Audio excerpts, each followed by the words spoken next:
मित्रों, वैदिक ज्योतिष केंद्र में आपका स्वागत है। आज हम बात करने वाले हैं वैदिक ज्योतिष केंद्र के अगली कड़ी में दो विवाह योग या पुनर्विवाह योग। वैदिक ज्योतिष के माध्यम से समझेंगे कि कैसे कुंडली में ये योग बनता है और कितना प्रबल बनता है, कौन से ग्रह, भाव, राशि, सारी चीज़ का डिटेल से सरल तरीके से चर्चा करेंगे। मेरे पास पूछा था किसी ने, तो वो जो है कई लोगों का प्रश्न था, तो उनमें जो है हमने ये चीज़ को लिया। अब चूँकि ये प्रश्न मेरे फेसबुक से आया था, इसलिए मैंने ये चीज़ यहाँ भी डालता हूँ, वहाँ भी शेयर करना पड़ता है, तो वहाँ से मैसेज फेसबुक वगैरह पे ज़्यादा आते हैं। तो चलिए वीडियो स्टार्ट करते हैं। कुंडली में दो विवाह योग, ठीक है। दो विवाह योग कैसे बनता है, तो सबसे पहले हम कारण को जान लें।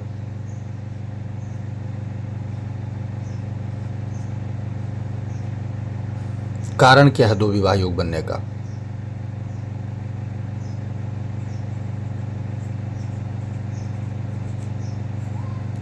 कुंडली में कारण क्या है, ये रहेगा सही मायने में हेडिंग। तो पहला कारण होता है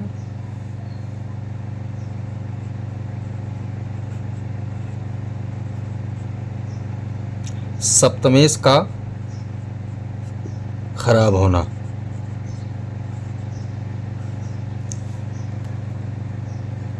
पहला कारण सप्तमेश का खराब होना। कैसे खराब होना? सप्तमेश नीच हो और द्वय स्वभाव राशि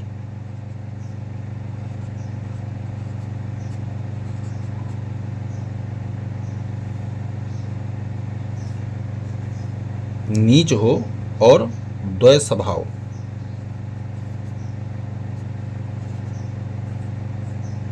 राशि में हो या अस्त हो, द्वय स्वभाव राशि में हो,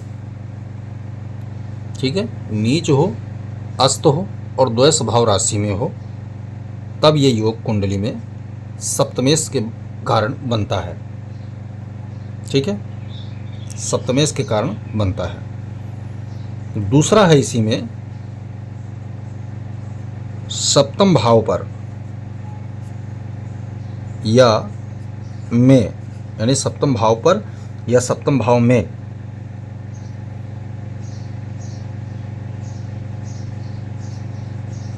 सूर्य,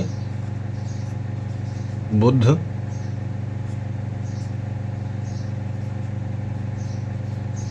मंगल, बुध, शनि, राहु,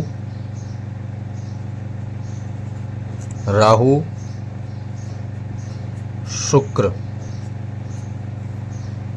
ये ग्रह युति योग करके बैठे हों और इनके बैठने की जो राशि है वो द्वय स्वभाव हो,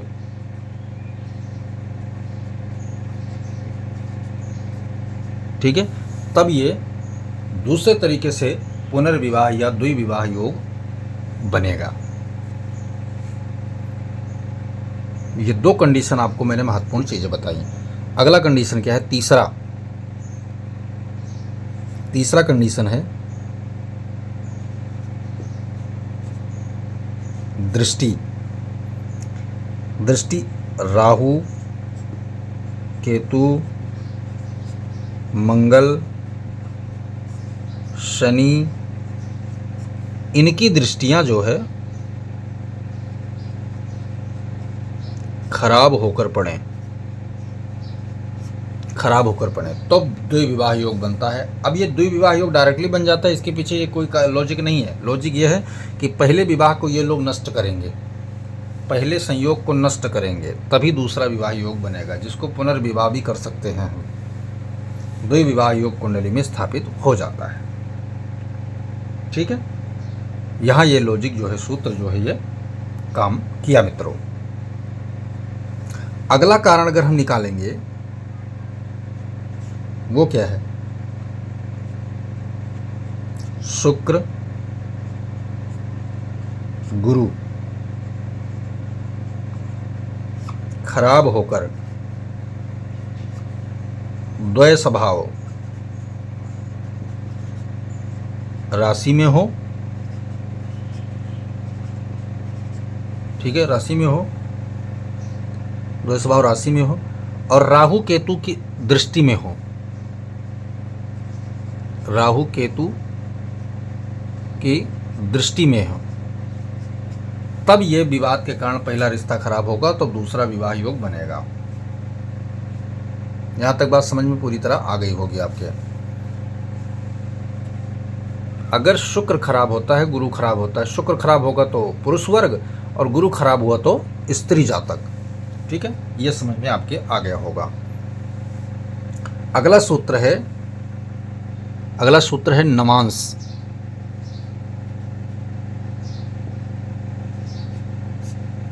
कौन नवांश? सप्तम नवांशपति, सप्तम नवांशपति, सप्तम नवांशपति 6, 8, 12,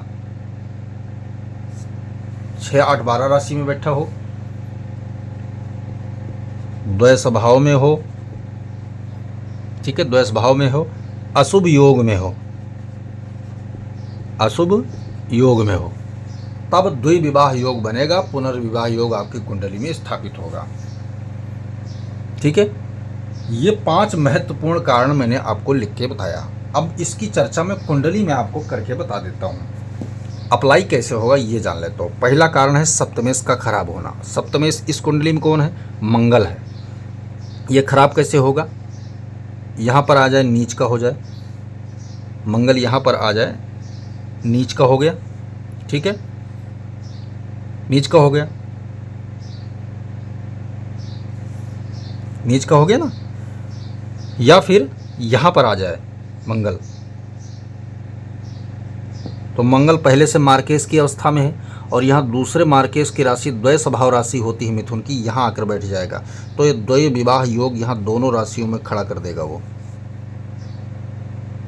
यहाँ पर एक कंडीशन और है, केवल नीच होने से मंगल क्या होगा कि पहले विवाह को तो नष्ट करेगा, ये पक्का है, दंपति सुख को प्रभावित करेगा, पक्का है, परंतु द्वय विवाह योग बनने के लिए कहीं और इसको सपोर्ट चाहिए। किसका सपोर्ट चाहिए? शनि राहु केतु का सपोर्ट चाहिए या बुध का सपोर्ट चाहिए।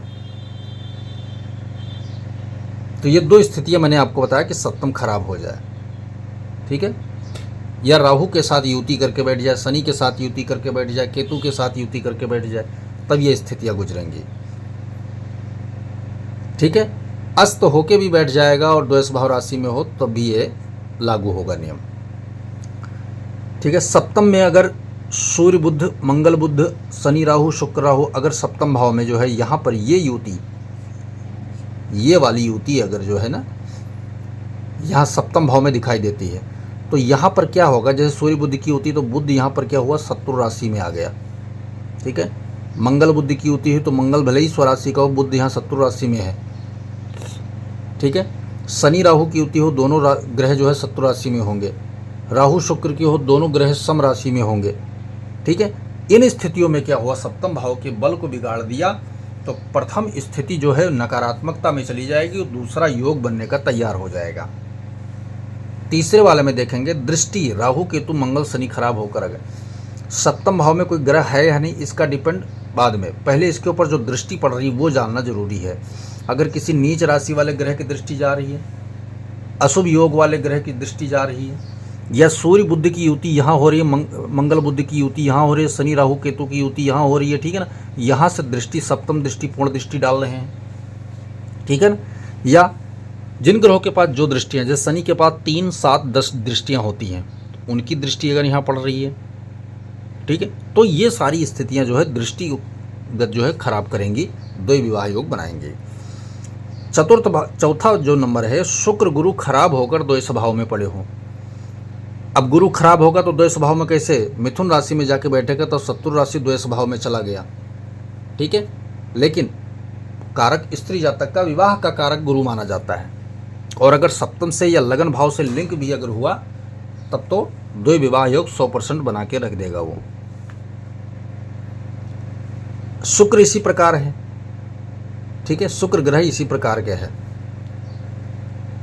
कि शुक्र जो है सप्तम का कारक हो या न हो, या लगन का सप्तम का संबंध स्थापित जरूर करे और कन्या राशि में चला जाए, बैठ जाए, तो नीच का भी हो गया और द्वैष भाव की स्थिति में भी चला गया, तब क्या होगा, द्वि विवाह योग जो है जीवन में बनना चालू हो जाएगा। ठीक है, अब यहाँ के जो फाइनली हमें ग्रह प्राप्त होते हैं सप्तम के कारक, यानी सप्तम भाव के स्वामी मंगल हुआ, तो मंगल यानी सप्त नवांशपति हो गया ना, ये जाकर के वहाँ नवांश कुंडली में 6, 8, 12 यानी छठे 8वें 12वें नवांश में चला जाए, या फिर द्वैष भाव राशि को में हो या फिर अशुभ योग बना के नवांश में बैठ जाए, तब भी द्वि विवाह योग 100% बना के खड़ा कर देंगे ऐसे कुंडली में। ये तो चेक करने के बाद पता चलेगा कि आपकी कुंडली में है या नहीं है तो कितना प्रबल है। तो इनकी दशा, महादशा, अंतरदशा या प्रत्यांतर आने पर इनकी शांति, उससे पहले इनकी शांति करवा ले, ताकि आपका प्रथम विवाह कहीं ना कहीं बच जाए, और जब प्रथम विवाह नष्ट होगा तभी द्वितीय विवाह का योग बनेगा कुंडली में। तो वीडियो पसंद आए तो लाइक करें, शेयर करें, सब्सक्राइब करें, बेल आइकन का बटन जरूर दबाएं, और वीडियो बिना स्किप करके देखेंगे तो वैदिक ज्योतिष को समझने के लिए पूरी वीडियो देखना जरूरी होता है। लॉजिक बहुत ज़रूरी काम महत्वपूर्ण बनाता है किसी भी ग्रह के कुंडली में योग, युति, दशा, महादशा को समझने के लिए। मित्रों, जय सिया राम।